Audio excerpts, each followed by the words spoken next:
wait a minute. 11 people did actually say they were going to attend today. So That's good. let's see who comes along. Okay. Yeah, excellent. Right, well, let's make a start. I'll introduce myself first of all under JCFT, and we'll go around the room. I'm Jay Chirara, and the founder of the JCFT. The JC Foundation Trust, as it's also known as, has been going for about 5 years. And the reason it was started is because I saw a gap in the provisions that were there at the time. I remember very clearly sort of thinking, you know, someone came up to me and says, well, I'm not sure how to navigate, you know, housing issues. We've got issues with housing, but we don't know where to go. And so I thought, well, that is a valid case. Where do you go? How do you navigate? So it needed two things. It needed the ability to have access to these services, public services mostly, because for 20 years or so, everything has been neglected.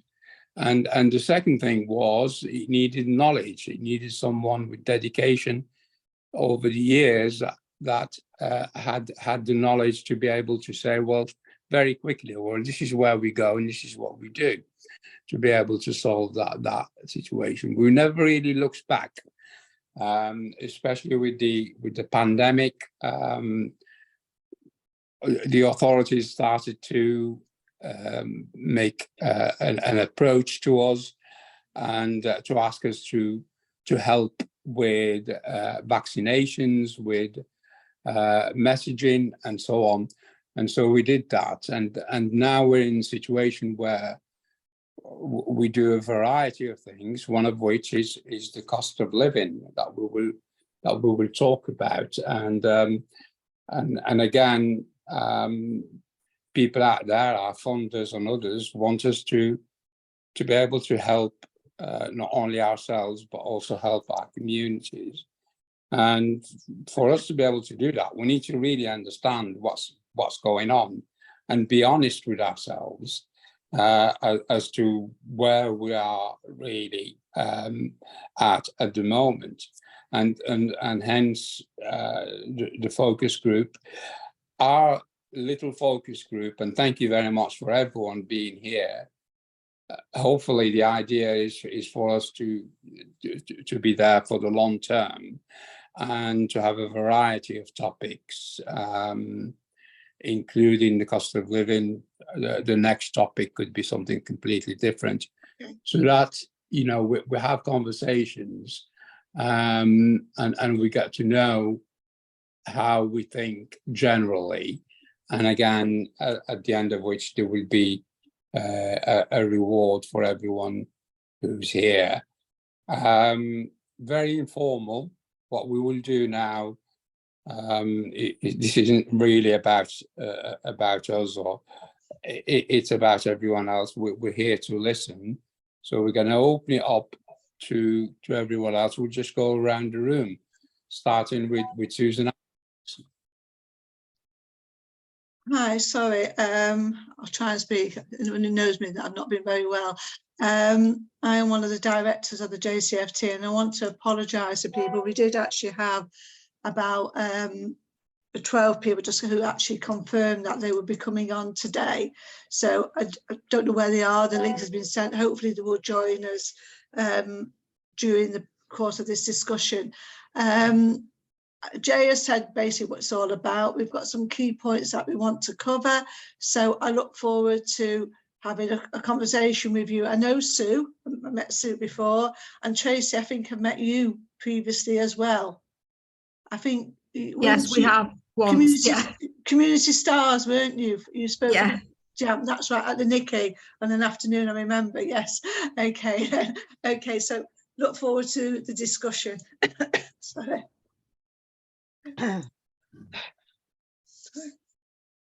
Nikki? Hi, I'm Nikki. I'm work with Jay on the JCFT as the project outreach manager, working on different projects and surveys and everything else, circulating it, basically. Short and sweet. Okay, who wants to go first?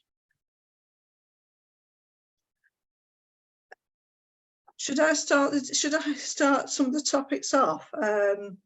Yeah. Do you want me to start? Okay, sorry. I think we've all seen a lot about the cost of living on the news and everything else. And I think one of the things that we want to talk about is how that has actually impacted on our lives. Have you changed how you shop? Do you think the information provided to you was too much, too little, wasn't relevant? Do you feel, have you attended any of the events in the community regarding cost of living? What have you done? So maybe if we can just start off with the first question, and that is the information that was provided publicly and nationally, has that helped the situation, or has it made you feel more stressful out the past few months? I'd be interested in hearing people's thoughts on this. Any thoughts? No. Right, I'll say it. Yes, I think that it has helped. So has it helped? Yes. Yeah, I think it has helped. I think it makes you feel that you're not alone and that everybody's in the same boat when you see, you know, things that could help. And obviously not everything's relevant to everybody. Yeah. But I think it is really valuable. Right. And the constant on all the television programs as well. Do you think that has helped as well? Because there's been, I mean, I follow Martin Lewis avidly. I have to tell you something. I think he's my hero, right? And I have followed some of the things that he has said. But some of the things I just think, really, can we have 10 minutes about it not being on the news all the time? Because like I said, it just adds to your stress levels, doesn't it, about it? I mean, the fear of the blackouts as well. I went and bought those lights with the switches on, the battery lights. I've got a collection of those around the houses rather than get candles, right? And I think it's preparation. I think it was a preparation of what could come. And now we're in March, if ever going to March, I'm thinking we've come through it. But are we going to be faced the same in the winter? I don't know how you feel about it. Any feedback? Sue, how do you feel about it? Because you are in the house a lot, aren't you? Sue Fisher. Not really, I don't stay in the house a great deal. I'm out quite a lot. You're talking about winter, you're talking about next winter. Well, how did you feel about everything that was provided, information getting us through the last winter that's gone on? Well, I've been comparing notes with friends about the fuel bill, the price of the fuel, how much, and we've had money from the government, and that's helped quite a lot. Yes. I think instead of putting windfall taxes on all these gas and electric companies that are making so much money, they should have to lower the prices. Exactly, yes. I think rather than cut the salaries and tax them and this, that, and the other, why don't they just lower the prices? I know I heard, I'm with OVO, and I heard that they made, was it £60 million profit or sort of bit? I think you're making profit, lower the prices, but exactly. Why cut the salaries and this, that, and the other? You're right. Yeah. That's interesting because of what you said, Fisher. For me, when you said that, it reminded me that all of this has started almost just after the pandemic has ended, and we just came out of the pandemic, and the first thing we realized were the prices at the pump were going up, and there was a little bit of a panic, but when they went down, they were very reluctant to bring them down. We're very much in a situation and it's been almost a year now. Don't know what everybody thinks that, you know, sort of we had the pandemic and now we've got the cost of living. What do people think? Sue Gordon? Can't hear you. And anyone, Tracy? Sorry, you're saying about how we feel now? Sorry, I'm not clear on that. Yes. I don't know. I mean, I just feel that the pandemic isn't over in the sense that there's still problems. Yeah. People are really some people are really struggling, and people are still getting COVID, although it's not such a big deal anymore. But I think it's just ongoing. You know, the prices are high, and it's just an ongoing situation. I don't feel we can even say it's finished and we're through it. Moving on from prices, I know we're talking about that. Have you changed how you shop? Have you changed supermarkets? Have you changed how you're actually shopping? I mean, I must admit, sometimes when I'm in the supermarket, I look at things and I think, my goodness me, I'm not buying that. It's gone up like £1 or something like that. But I still buy the fruit and veg, not peppers and tomatoes, obviously, right? But I still buy, but some of the things you see and you think, have they gone up? But I was saying on the kosher side, the meat, some things have gone up, sometimes have gone up, and sometimes have gone down. I don't know how anybody else feels about that. You know, I think it depends which butcher you go to as well, isn't it? Kosher is always more expensive than Yeah. food, isn't it? So I think we get a bit numb to it, don't we? Really? Yeah. Yeah. I mean, the last payment is coming up in March, isn't it? That for your fuel, £61, right? Do you think that should be extended? Yeah. Do you think it should be extended? Especially with the amount of profit that they've made all these other companies, I think that it's only right that money goes back in to help people, because people have had to lay out all this money that's now lying in their pockets. So I think at least something can do is help everyone else out. yeah, but who do you want to help out? I mean, the government aren't making money. No. No, but these companies that have made billions from taking a lot of money from a lot of people. I mean, I know people that have literally not even had the heating on and still being sent a bill for £1,000, and she's like, I've had hot water on for an hour a day. How is that possible? And they've been overcharging them. So they've made all this money, and people aren't paying for what they're using. It's you estimated this or you estimated that, and that's sitting in someone's pocket, and they're having the life of Riley. It's a standard. It's standing charge of an estimated amount. Yeah, but standing charge isn't £1,000 a month on a 2-bedroom semi-detached house. Yeah, but you can't just pick. You need to investigate why, don't you?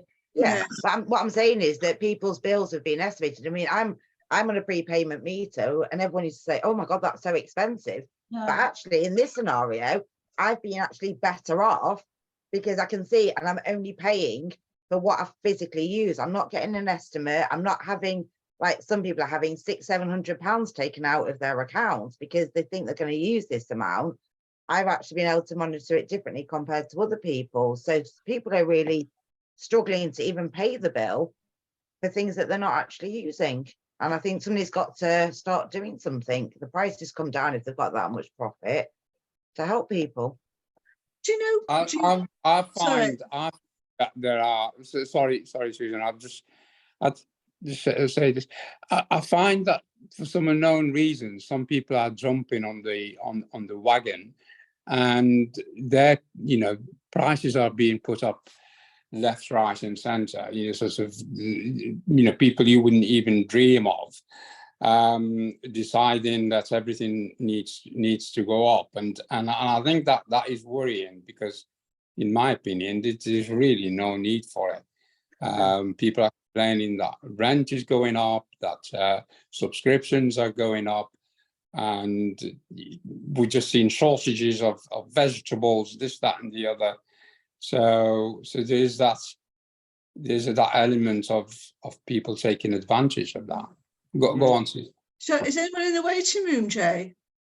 I can't see anyone now. Okay, then, okay, just got an email here, so okay then. Just changing it, there's been a few cost of living events in the community. Have anyone gone to those cost of living events?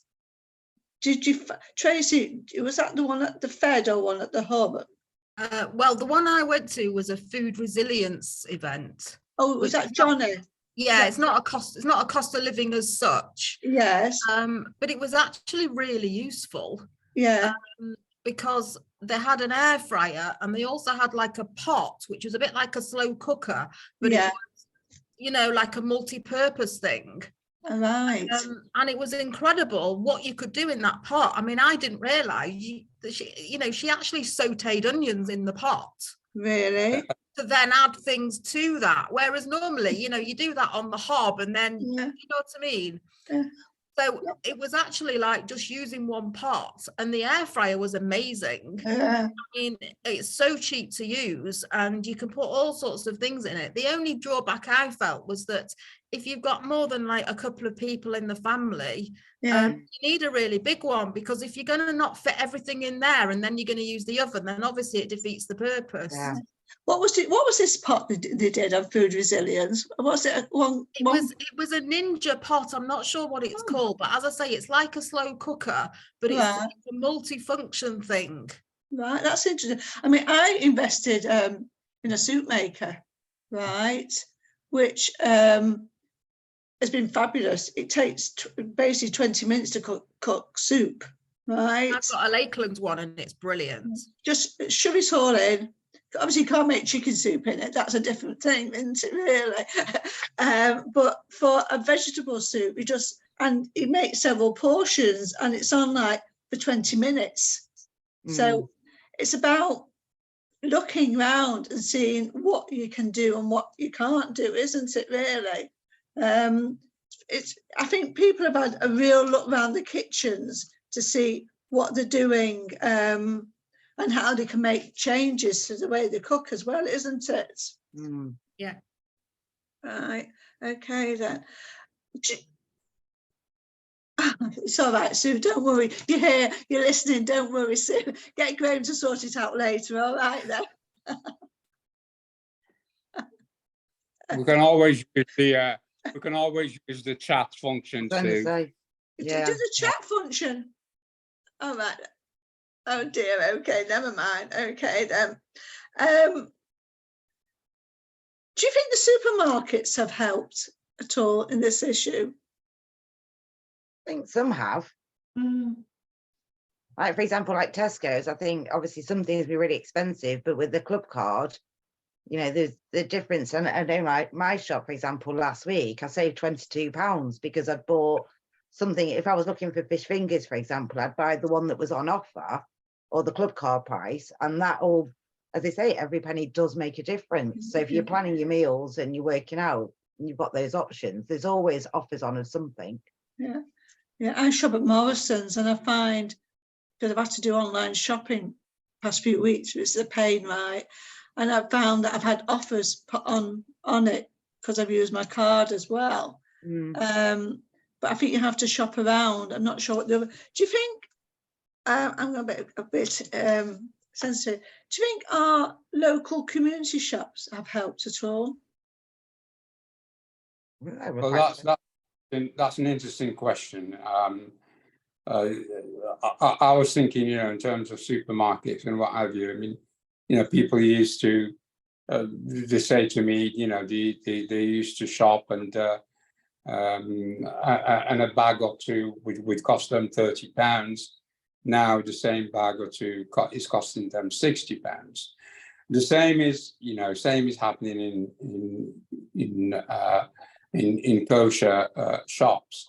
And what I was, you know, what we're thinking with the JC Foundation Trust, and I don't know what everybody else thinks about this, is we want to be able to go to some of these shops and say, for our members, for the JC Foundation Trust members, what are the chances of negotiating a discount for our members? Because, you know, you will guarantee the custom there, but for a small discount.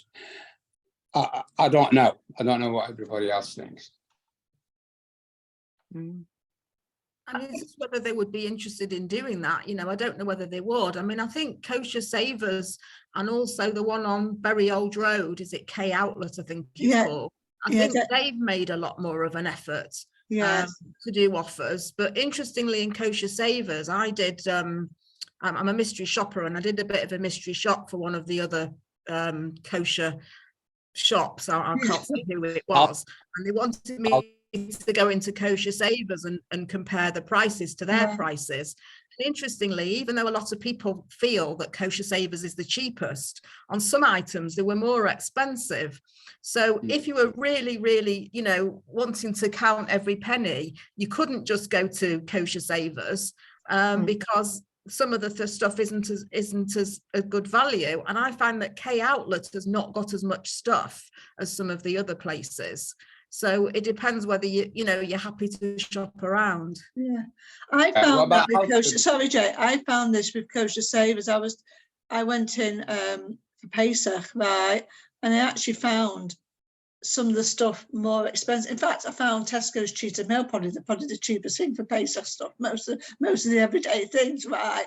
It feels like I've got to support the kosher shops, but I said go to Kosher Savers, and I just found it generally more expensive, but it's not saving. But again, people get used to where they want to go. Now I go for my butchers, I go between Sheffer and KD Butchers on Bury New Road, right? I balance between them. The one opposite is Aldi or Lidl. I find they're quite good there. Other people go to other butchers where they get used to things, don't they, really? Again, it's like shopping around and finding the best deals, because obviously with KD, they have a loyalty card, which I'm building up for Pesach, right? But it's interesting to see what people think of the local kosher shops. I don't think they have actually supported a lot in the community, have they, really? Bagels have gone up. Is it 75 pence each or something now? Bagels or something like that, from 50 pence. They were 50 pence for years, and I think they've gone up to 75 pence each now, a bagel, which is a lot, isn't it, really? Anyway, what they're saying, and the supermarkets are saying the same thing, is that they are actually forced to put the prices up, and it's not their fault. They're saying it's the supplier's fault. It's coming down the chain, and the cost of transport, this, that, and the other, and that's why the kosher shops are putting the prices up. I don't know what to say to that. You sort of they say it all comes down to things like transport and elsewhere in the chain. So we are in a situation where, like you said, I mean, the staples, bread, butter, milk, oil, everything's going up, and everything's going up, and it all adds up to more and more. I find there are two things that are really expensive: food items and heating. And this year we had both of them. A double whammy. We've not had anything like this before. And I mean, the next question is, what can we do about it? What would we ideally, in an ideal scene, if everything was equal and we had the magic wand, what would we like to see happening? I like them to sort out the gas and electricity fuel prices. I think that's the key. to it all. I think if they reduce down, I think it'd have such a positive effect. That's my opinion on everybody else, right? We're going into summer now. Please God, the snow might miss us. Hopefully the snow will miss us. That's been threatened, right? Hopefully. But I think, to me, if the government could do something about the fuel prices, I think that would have such a positive impact on people's general health, and more importantly, the mental health of people, that they're not stressing about those bills coming in or looking at the smart meter all the time. But what do you want the government to do? I think they could do more than, I'm not a politician, but I think they could do more to do with the taxes and things like that. Not our taxes, to do with the fuel, the prices like SSE, British Gas and everything else, because they are making profits. And I think they should look at the profits they're making, what they're actually feeding back into the company regarding salaries or research. And if there's an excess or whatever, I think that should be fed back somehow to the customers. I mean, that's an ideal way of looking at it. But I think, yeah, all this complicated what they should do. I think just lower the prices. Yeah, there's no reason for what they're doing now. Absolutely. I think they're blaming also what's going on in Ukraine, and I think, I don't, you know. Yeah, they're standing next for everything. Brexit, the pandemic. Everything they're blaming. I think, you know, there's excuses, yeah.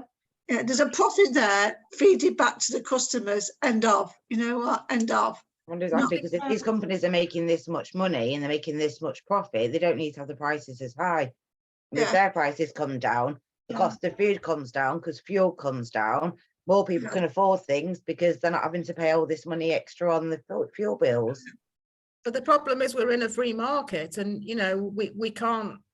I don't know how the government can actually insist that they do that. Yes, that would be the ideal. I mean, what the Trust are doing at the moment, they've just started a new campaign, and they are saying that the £85 a week universal credit that people get is not enough to cover the basics. So they're saying that what it should be is £120 a week. But again, where's that money going to come from? Exactly. People that are working are going to be paying it, aren't they? Yeah.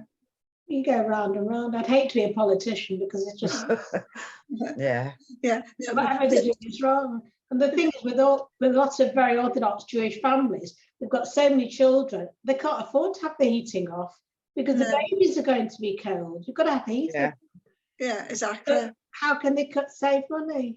I don't know. I feel that we won't see the outcome of this cost of living crisis for another few months or even a year or so, because it's going to be such a roll-on impact about debt and everything else, because people also have gone into debt to try and cover the cost of living, fuel, the cost, everything. So I reckon what maybe next year we'll see the actual impacts on people's lives, finances, but I think the cost of the impacts on people's mental health is now actually starting to come out as well because of the stress that's gone, everyone's gone through it.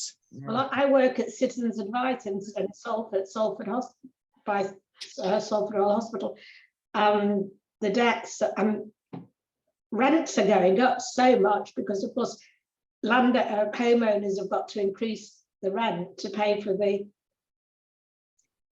all their costs, and people are just phoning left, right and centre that they can't afford. The rent increase has gone up so much, and every 2-3 months it's going up again. I think there's also going to be the increase on people's health, as we've seen people who have died because the houses have been too cold. And you know, if you've got people that have got to get prescriptions, they can't afford the prescription and they're staying in a cold property, or you've got parents that can't afford to put the heating on, the children then stand a chance of developing asthma, and there's all these knock-on effects that are going to impact, you know, old people and children in years to come. And mold, we've seen the impact of mold, what's happened in people's houses with that young boy. You know, you've got to ventilate the house, you've got to have heating on. You're drying clothes in the house, that is bringing condensation and mold into your house, right? This is going to impact quite a lot as we move forward into this year and next year. I Yeah. think, anyway. Yeah, what I find worrying is that, I mean, you know, it affects us in the Jewish community as it affects everyone else. Is that coming up to April, everyone's got used to a little bit of help with heating. I think it was £60 a month or something like that, and then there was a cap. I think they said £2,500. You can't charge any more than that. Unfortunately, what they're thinking of doing from April is to remove that cap, so you could go up to £3,000, and to remove the £60 a month. So we're saying, well, you know, how high up are the price is going to go up? But luckily, it's going to happen during summer months. Hopefully, we won't have to use as much. But as Susan says, this isn't going away anytime soon.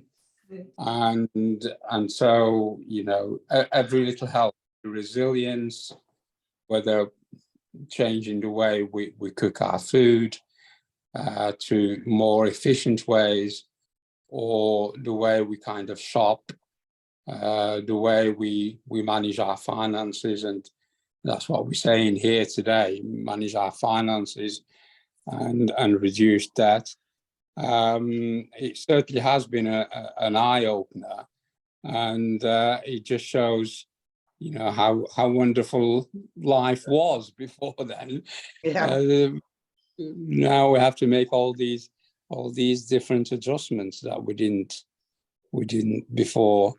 But I know a lot of people are suffering. I mean, I had a lady the other day, and what she said to me was, she said, look, the roof is leaking, but I'm not entitled to any benefits because I own my own house. And she said, to be honest with you, I can't afford to repair the roof because it's what's coming in is already gone out and there's nothing left. There are benefits that can be got, though, even for homeowners. She needs to go into citizen advice and check what's going on. Yeah. We'll be in touch. Yes, absolutely. Anybody got any further comments to make? Sue, do you want to type? We can't type, can you? Yeah. Which was again okay then. Any more comments, Sue, Tracy? Thank you very much. I feel as though we put you on the spotlight because, like I said, there was 10, 11 more people. I don't know where they've gone to. I mean, they're not in the waiting room. I know I sent out the link because three of you are here. But anyway, I hope you'll join us again for another cost of living. We will be sending you an Amazon voucher for £15, right? So go and treat yourselves to something off Amazon. Hopefully it'll get delivered on time, but you know, and get delivered by Amazon and not by all the other ones. Or get some food. You can shop food on Amazon, can't you, really? But thank you for your time. Nice to see you again, Tracy. Nice to see you. And nice to see you, Sue. And hopefully, Sue, I might join the lunch for the team, hopefully. See how I feel. Okay, then. Thank you. It's really interesting. Thank you. Lovely. Thank you very much. And Sue, I'll speak to you again. Okay, then. Bye-bye. Thank you. Bye. Thank you. Thank you. Bye-bye. Bye.